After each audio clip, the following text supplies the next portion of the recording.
সবাইকে জয় যিশু। প্রভু যীশু খ্রিস্টের শক্তিশালী নামে আমি আপনাদের প্রত্যেককে হৃদয় দিয়ে স্বাগত জানাচ্ছি আমার এই চ্যানেল জীবন্ত ঈশ্বরের মণ্ডলীতে। প্রভুকে ধন্যবাদ দিই, কেননা প্রভুর এই জীবন্ত বাক্য আপনাদের মাধ্যমে বেশ ভালো করেই ছড়িয়ে যাচ্ছে, আর এইটা তো প্রভুর ইচ্ছা, আর এতেই আমার আনন্দ। হালেলুইয়া। তাই তো আমি সবসময় বলি যে প্রভুর ইচ্ছাই সিদ্ধ হোক, আমেন। যারা প্রতিদিন আমার এই চ্যানেলে ঈশ্বরের বাক্য শোনেন তারা প্রত্যেকেই জানেন যে আজ রবিবার, তাই আজ আমি প্রচার আর শিক্ষা দেব না, কিন্তু আজ আমি প্রার্থনা করব সেই সব মানুষদের জন্য যারা কমেন্টে তাদের প্রার্থনার নিবেদন দিয়েছেন। তাই যারা নতুন তাদের জন্য বলে রাখি যে যদি আপনারা প্রার্থনা সম্বন্ধে ভালো করে জানতে চান তাহলে আমার চ্যানেলে গিয়ে পর্ব 3টা আর বিশ্বাসের জন্য পর্ব 2টা ভালো করে দেখুন ও শুনুন, কেননা প্রার্থনার সঙ্গে যুক্ত আছে বিশ্বাস। আমি আবারও বলছি, কেননা প্রার্থনার সঙ্গে যুক্ত আছে বিশ্বাস। আর প্রভু যিশু তো বলেছেন যে যদি বিশ্বাস করো ঈশ্বরের মহিমা দেখবে। হালেলুইয়া। একমাত্র ঈশ্বরেরই গৌরব হোক, আমেন। তাই আসুন আর দেরি না করে আজকের অনুষ্ঠান প্রার্থনা সভা শুরু করা যাক। অনুষ্ঠান শুরু করার আগে আমরা একটু প্রার্থনা করে নিই। Hallelujah, hallelujah, hallelujah. প্রভু তোমায় ধন্যবাদ দিই, কেননা তুমি জীবন্ত ঈশ্বর, তুমি সর্বশক্তিমান, তুমি সর্বত্র বিরাজমান, তুমি সর্বসৃষ্টির মালিক। প্রভু, আমরা অন্ধকারে ছিলাম, কিন্তু তুমি আমাদের মনোনীত করে তোমার আলোর রাজ্যে নিয়ে এসেছো, তোমার মহিমার ভাগী করেছো। তাই তো আমরা তোমার বাক্যের শক্তিতে তোমারই দেখানো পথে চলতে পারছি। তাই তোমায় ধন্যবাদ। প্রভু, তুমি তো জানো যে আজ প্রার্থনা সভা, তাই আমি আজ যাদের জন্য প্রার্থনা করব তাদের প্রত্যেককে তোমার চরণতলে রাখি। প্রভু, তুমি তো সমস্তই জানো যে প্রচুর আহত কিন্তু অল্পই মনোনীত। তাই যারা প্রতিদিন তোমার এই জীবন্ত বাণী শুনছে ও বিশ্বাস করছে, গ্রাহ্য করে হৃদয় রেখে পালন করছে, তাদের প্রতি তুমি দৃষ্টি দাও। তাদের প্রত্যেকে সমস্ত সমস্যা, সমস্ত রোগব্যাধি থেকে তুমি মুক্ত করো। আর তোমার এই প্রার্থনা সভা তুমি পরিচালনা করো তোমার এই পবিত্র আত্মার দ্বারা। যিশু নামে চাই এই প্রার্থনা, আমেন। আসুন আমরা প্রার্থনাতে প্রবেশ করার আগে একটু জীবন্ত বাক্যের দ্বারা আমাদের বিশ্বাসটাকে একটু মজবুত করে নিই। আমরা একটু ভালো করে বোঝার চেষ্টা করি। দেখুন প্রার্থনা করি আমরা, আর প্রার্থনার উত্তর দেয় স্বয়ং ঈশ্বর, তাই না? কিন্তু আমাদের মাথায় রাখতে হবে যে শয়তান কখনোই চাইবে না যে আমরা প্রার্থনার উত্তর পাই। তাই আমাদের কিছু বিষয় মাথায় রাখতে হবে। আমরা দেখি ইফিসীয় 6:16 এই সকল ছাড়া বিশ্বাসের ঢালও গ্রহণ করো, যাহার দ্বারা তোমরা সেই পাপ আত্মার সমস্ত অগ্নিবাণ নির্বাণ করিতে পারিবে। আমরা দেখি যাকোব 4:7 অতএব তোমরা ঈশ্বরের বশীভূত হও, কিন্তু দিয়াবলের প্রতিরোধ করো, তাহাতে সে তোমাদের হইতে পলায়ন করিবে। হালেলুইয়া। এখানে এই দুটো বাক্যের দ্বারা পরিষ্কার বোঝা যাচ্ছে যে 1 নম্বর বিশ্বাসের ঢাল, অর্থাৎ আমাদের বিশ্বাস করতে হবে। 2 নম্বর ঈশ্বরের বশীভূত, অর্থাৎ ঈশ্বরের বাক্যে বশীভূত। আর সব মিলে একটা কথাই বের হয় যে আমাদেরকে ঈশ্বরের বাক্যে বিশ্বাস করে তা পালন করতে হবে। তাহলে শয়তান অবশ্যই রোগ ব্যাধি ও সমস্যা নিয়ে আপনার জীবন থেকে পালাতে বাধ্য। হালেলুইয়া। তাই হোক, আমেন। আমি আবারও বলছি, শয়তান কিন্তু সামনে এসে কখনোই বলবে না যে তোমরা ঈশ্বরের বাক্য পালন করো না, কিন্তু শয়তান আমাদের জীবনে এমন পরিস্থিতি তৈরি করবে যে যার ফলে আমরা ঈশ্বরের বাক্যের বিরুদ্ধে চলে যাব। তাই তো আমি বারবার বলি যে পরিস্থিতির দিকে দেখবেন না, কিন্তু আমাদের দেখতে হবে ঈশ্বরের বাক্য কি বলছে। সমস্যার দিকে নয়, আমাদের সমাধানের দিকে, অর্থাৎ বাক্যের দিকে দেখতে হবে। যদি কেউ প্রভু যিশুর নামে এমনটা করতে পেরেছে, তাহলে তার জন্য, শুধুমাত্র তারই জন্য এই কথাটা যে একমাত্র ঈশ্বরই পারে সমস্ত সমস্যার সমাধান করতে। হালেলুইয়া। আসুন আমরা প্রার্থনা করি। কমেন্ট থেকে আমি নাম নিচ্ছি। প্রথম নাম বিশাখা মণ্ডল। সমস্যা, হঠাৎ শরীর খারাপ হয়ে গেছে, চোখে কিছু দেখতে পাচ্ছে না, অনেক কিছু করেও সমস্যা দূর হচ্ছে না। আসুন আমরা প্রার্থনা করি। প্রভু, তোমায় ধন্যবাদ যীশু খ্রিস্টের নামে রাখি তোমার চরণতলে সেই বিশাখা মণ্ডলকে। হ্যাঁ প্রভু গো, তার শারীরিক সমস্যা তুমি জানো প্রভু, সে তোমার কাছে প্রার্থনার নিবেদন দিয়েছে। হ্যাঁ প্রভু, তার শরীর মারাত্মক খারাপ আর তার দৃষ্টি কমজোরি হয়ে যাচ্ছে। হ্যাঁ প্রভু, তুমি প্রচুর মানুষকে দৃষ্টি দিয়েছ। যে কেউ তোমার কাছে এসেছে সে তোমার কাছ থেকে খালি হাতে ফেরত যায়নি। তাই আমি প্রার্থনা করি সেই বিশাখা মণ্ডলের জন্য প্রভু গো, তুমি তাকে স্পর্শ করো যীশু খ্রিস্টের নামে। তার শরীরকে তুমি সুস্থ করো, তাকে তুমি দৃষ্টি ফিরিয়ে দাও প্রভু তোমার পবিত্র যীশু নামে। তোমার নামে সমস্তই সম্ভব বিশ্বাস করি প্রভু গো। তুমি তাকে স্পর্শ করছো, তুমি তাকে সুস্থ করছো।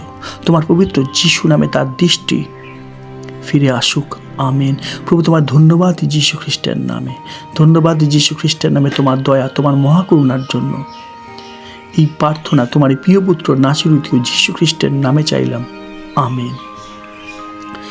এবারে স্বপ্না নামে একজন কমেন্টে লিখেছে যে ঋণমুক্ত আর রোগমুক্তর জন্য। যীশু খ্রিস্টের নামে সেই স্বপ্না, আমি তাকে তোমার চরণতলে রাখি। হ্যাঁ প্রভু, যীশু নামে তার জীবন থেকে সেই ঋণের অভিশাপ সরে যাক, ঋণ থেকে সে মুক্ত হোক। যীশু খ্রিস্টের নামে তুমি তাকে স্পর্শ করো, সুস্থ করো সমস্ত রোগ ব্যাধি থেকে। যীশু খ্রিস্টের নামে ধন্যবাদ, ধন্যবাদ দিই তোমায়। তুমি তাকে স্পর্শ করলে, মুক্ত করলে সমস্ত ব্যাধি থেকে। তোমার পবিত্র নামে ঋণের সাপ তার জীবন থেকে সরে গেল। তাই তো তোমায় ধন্যবাদ দিই, বিশ্বাস করি প্রভু। যীশু নামে চাই প্রার্থনা। আমেন। এইবারে সন্তু নামে একটা ছেলে প্রার্থনা চেয়েছে যে সে জীবনে এমন অনেক মানুষ দেখেছে যারা একদিন প্রভুর পথে ছিল, কিন্তু আস্তে আস্তে প্রভুর পথ থেকে তারা সরে যাচ্ছে। তাই তার ভয় যেন সে কোনোদিনও প্রভুর পথ থেকে সরে না যায়, এই তার প্রার্থনা। খুব ভালো প্রার্থনা চেয়েছে, ঈশ্বরের ধন্যবাদ হোক। আসুন আমরা প্রথমে একটা বাক্য দেখি। আমরা দেখি মথি 13 অধ্যায় 20-21 পদ। আর যে পাষাণময় ভূমিতে উক্ত এ সেই যে সেই বাক্য শুনে অমনি আনন্দপূর্বক গ্রহণ করে, কিন্তু তাহার অন্তরে মূল নাই, সে অল্পকাল মাত্র স্থির থাকে, পরে সেই বাক্য হেতু ক্লেশ কিংবা তাড়না ঘটিলে সে অমনি বিঘ্ন পায়। বাক্য কি বলছে একটু মনোযোগ দিন, কেননা আমাদের শিক্ষক স্বয়ং বাক্য। হালেলুয়া। যে এমন অনেক মানুষ আছে যারা প্রভুর বাক্য শুনে আনন্দপূর্বক গ্রহণ করবে, তখন তাদের মুখে হালেলুয়া আর আমেনের বন্যা বইবে। আমি আবারও বলছি, প্রথম তাদের মুখে হালেলুয়া আর আমেনের বন্যা বইবে, কিন্তু ভালো করে বুঝবেন, কিন্তু পরে সেই বাক্যের জন্যই তারা ক্লেশ ও তাড়না পাবে। অর্থাৎ বাক্য তাদের মন্দ অভিলাষ থেকে সরতে বলবে, কিন্তু তারা পারবে না। কেননা তারা শুধুমাত্র নিজেদের ইচ্ছানুসারে চলতে চাইবে, ঈশ্বরের ইচ্ছায় নয়। তাই তো তারা শেষ পর্যন্ত ঈশ্বরের বাক্যে বিঘ্ন পাবে। হ্যাঁ, আমি আবারও বলছি, তারা শেষ পর্যন্ত ঈশ্বরের বাক্যে বিঘ্ন পাবে। অর্থাৎ ঈশ্বরের বাক্য আর তাদের পছন্দ হবে না। কেননা ঈশ্বর তো বাক্যের দ্বারাই আমাদের শাসন করে ও চেতনা দেয়, তাই না? আর তাই তো প্রচুর মানুষই আছে যারা এই পথ থেকে সরে যাবে। দেখো সন্তু, মুখে কিন্তু কেউই বলবে না যে আমরা প্রভুর পথ থেকে সরে গেছি। মুখে সবাই একটাই কথা বলবে, আমরা বিশ্বাসী, আমরা প্রভুর পথে চলছি। কিন্তু আমাদের বাক্য বুঝতে হবে। আমরা দেখি মথি 7 অধ্যায় 13-14 পদ। সংকীর্ণ দ্বার দিয়ে প্রবেশ করো, কেননা সর্বনাশে যাইবার দ্বার প্রশস্ত ও পথ পরিসর, এবং অনেকেই তাহা দিয়ে প্রবেশ করে। কেননা জীবনে যাইবার দ্বার সংকীর্ণ ও পথ দুর্গম, এবং অল্প লোকেই তাহা পায়। আশা করি বোঝা যাচ্ছে, খুব অল্প লোকই আছে যারা প্রভুর পথে চলতে পারবে, কিন্তু বেশিরভাগ মানুষই প্রভুর পথ থেকে সরে যাবে। আমি না, বাক্য বলছে। আমি তোমাকে রাস্তা দেখাচ্ছি। আমরা দেখি গীতসংহিতা 119 অধ্যায় 9 পদ। যুবক কেমন করিয়া নিজ পদ বিশুদ্ধ করিবে, তোমার বাক্য অনুসারেই সাবধান হইয়াই করিবে। হালেলুয়া। অর্থাৎ তুমি প্রভুর পথে অবশ্যই চলতে পারবে যদি তুমি ঈশ্বরের বাক্য অনুসারে চলো। আমরা দেখি হিতোপদেশ 3 অধ্যায় 11-12 পদ। বৎস, সদাপ্রভুর শাসন তুচ্ছ করিও না, তাহার অনুযোগে ক্লান্ত হইও না, কেননা সদাপ্রভু যাহাকে প্রেম করেন তাহাকেই শাস্তি প্রদান করেন, যেমন পিতা প্রিয় পুত্রের প্রতি করেন। হালেলুয়া। অর্থাৎ ঈশ্বর তার জীবন্ত বাক্যের দ্বারা যখন তোমাকে শাসন করবেন, অনুযোগ করবেন, তুমি তা তুচ্ছ করবে না, কেননা যারা তুচ্ছ করে তাদের সর্বনাশ হয়। আমি না, বাক্য বলছে। আর একটা দরকারি বিষয়, একটু মনোযোগ দাও। আমরা দেখি হিতোপদেশ 13 অধ্যায় 20 পদ। জ্ঞানীদের সহচর হও, জ্ঞানী হইবে, কিন্তু যে হীন বুদ্ধিদের বন্ধু সে ভগ্ন হইবে। কথাটার উপর জোর দাও। আমি আরেকবার পড়ছি, জ্ঞানীদের সহচর হও, জ্ঞানী হইবে, কিন্তু যে হীন বুদ্ধিদের বন্ধু সে তো ভগ্ন হইবে। অর্থাৎ যত পারো মন্দ থেকে দূরে থাকো, ঈশ্বর তোমার মঙ্গল করবে আমি প্রার্থনা করছি। প্রভু তোমার ধন্যবাদ যীশু খ্রিস্টের নামে সেই সন্তুকে আমি রাখি তোমার চরণতলে। হ্যাঁ প্রভু, তোমার বাক্যে তুমি যেমন বলেছো তোমার ইচ্ছা অনুসারে যদি কিছু যাচনা করা হয় তা অবশ্যই পাওয়া যায়। হ্যাঁ প্রভু, তাকে তুমি রক্ষা করো সমস্ত মন্দ থেকে। আমি তোমার বাক্যের দ্বারা তাকে পথ দেখিয়েছি, তাই প্রার্থনা করি তোমার বাক্য ধরে জীবনে চলতে তুমি তাকে শক্তি দাও, বুদ্ধি দাও, জ্ঞান দাও, সমস্ত মন্দ থেকে তুমি তাকে রক্ষা করো, যেন জীবনের শেষ দিন পর্যন্ত সে তোমার উপর নির্ভর করতে পারে, তোমার বাক্যে বিশ্বাস করতে পারে, তোমার প্রতি দৃষ্টি দিয়ে তোমার পথেই চলতে পারে। এই প্রার্থনা তোমার প্রিয় পুত্র নাসিরুদ্ধ যীশু খ্রিস্টের নামে চাইলাম, আমেন। এইবারে এক মা তার ছেলের জন্য প্রার্থনা চেয়েছেন, ছেলের মন পরিবর্তন ও সেই মনে যেন প্রভুর প্রতি বিশ্বাস আসে। ছেলের নাম সুরত পাল। আসুন আমরা প্রার্থনা করি। প্রভু রাখি সেই সন্তান সুরত পালকে তোমার চরণতলে যীশু খ্রিস্টের নামে। প্রভু তুমি তাকে স্পর্শ করো। তুমি বলেছো বাক্যে এই হৃদয় তোমার মন্দির। তুমি সেই সুরত পালের মন্দিরকে তুমি গড়ে তোলো তোমার পবিত্র যীশু নামে। স্পর্শ করো প্রভু, পরিবর্তন করো, তোমার বিশ্বাসে তাকে পূর্ণ করো। তুমি মনোনীত করো, তোমার নামে সকলই সম্ভব। যীশু খ্রিস্টের নামে তুমি তাকে গড়ে তোলো তোমার যোগ্য সন্তানরূপে বিশ্বাস করি প্রভু তুমি এই প্রার্থনা শুনলে, তাই তোমায় ধন্যবাদ। প্রভু যীশু খ্রিস্টের নামে চাইলাম এই প্রার্থনা, আমেন। প্রভু তোমায় ধন্যবাদ দিই, কেননা বিশ্বাস করি যে তুমি সমস্ত প্রার্থনার উত্তর দিয়েছ, যেমন লেখা আছে মার্ক 11:24। এই জন্য আমি তোমাদিগকে বলি, যাহা কিছু তোমরা প্রার্থনা যাচনা করো, বিশ্বাস করিও যে তাহা পাইয়াছ, তাহাতে তোমাদের জন্য তাহাই হইবে। হালেলুইয়া।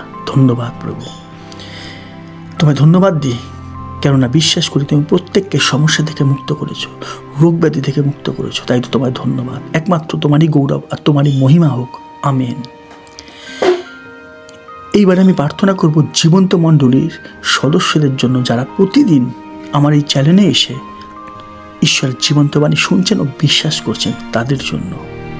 যারা প্রতিদিন কমেন্ট ঈশ্বরের ধন্যবাদ গৌরব করছেন, তাদের জন্য।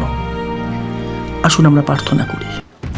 প্রভু তোমায় ধন্যবাদ যীশু খ্রিস্টের নামে, কেননা ধন্যবাদ ঈশ্বর তুমি, তোমার নামে তোমার রক্তের গুণে গড়ে উঠেছে তোমার এই জীবন্ত মণ্ডলী, তাই তো তোমায় ধন্যবাদ দিই। কোনো মানুষ সৃষ্টিকর্তা নয়, এই মণ্ডলীর সৃষ্টিকর্তা স্বয়ং তুমি, তাই বিশ্বাস করে এই মণ্ডলীর মধ্যে চলছে শুধুমাত্র তোমারই ইচ্ছা। হ্যাঁ প্রভু, দেখে মনে হবে না এই মণ্ডলী খুব শক্তিশালী, কেননা খুব সামান্য আমরা, কিন্তু তোমার বাক্যে তুমি গড়েছো তোমার এই মণ্ডলীতে। এই মণ্ডলীর মধ্যে শুধুমাত্র তোমার বাক্যই প্রচার হয়, তাই তো তোমায় ধন্যবাদ দিই, কেননা এই মণ্ডলীর পালক স্বয়ং তুমি। বিশ্বাস করি, কেননা এই মণ্ডলীর মধ্যে কোনো মানুষ পালক নেই, একমাত্র পালক তুমি।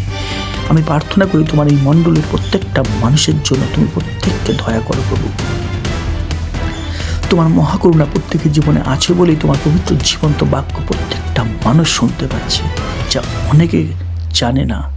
তাই তো তোমায় ধন্যবাদই প্রভু গো, তুমি প্রত্যেকের হৃদয়কে স্পর্শ করো, পরিবর্তন করো। আমাদের দেহ প্রাণ আত্মার মধ্যে তুমি কর্তৃত্ব করো। আমাদের মধ্যে আমাদের ইচ্ছা নয়, কিন্তু সদা সর্বদা তোমার ইচ্ছাই তোমার এই মণ্ডলীর মধ্যে, এই মণ্ডলীর প্রত্যেকটা মানুষের জীবনে সিদ্ধ। হ্যাঁ প্রভু, আমাদের ইন্দ্রিয় তুমি দমন করো, আমরা যেন তোমারই পথে চলতে পারি, তোমারই উপর নির্ভর করতে পারি। তুমি তোমার শক্তিতে আমাদের বলবান করো, যেন আমরা তোমাকেই খুশি করতে পারি। এই প্রার্থনা তোমার প্রিয় পুত্র নাসিরুদ্ধ যীশু খ্রিস্টের নামে চাইলাম, আমেন। ধন্যবাদ, ধন্যবাদ, ধন্যবাদ তোমার যীশু খ্রিস্টের নামে। ধন্যবাদ প্রভু যীশু খ্রিস্টের নামে। তোমার দয়া, তোমার মহাকরুণা আমাদের প্রত্যেকের জীবনে উপচিয়ে দেওয়ার জন্য তোমায় ধন্যবাদ জানাই যীশু খ্রিস্টের নামে। খ্রিস্টের শান্তি আপনাদের প্রত্যেকের গৃহে বর্তুক, আমেন। এখানেই আমি প্রার্থনা সভা শেষ করছি। আজ এতটাই। আবার দেখা হবে প্রভু জীবন্ত বাণীর নতুন কোনো শিক্ষা নিয়ে। ততক্ষণ সবাইকে জয় যিশু, জয় যিশু, জয় যিশু।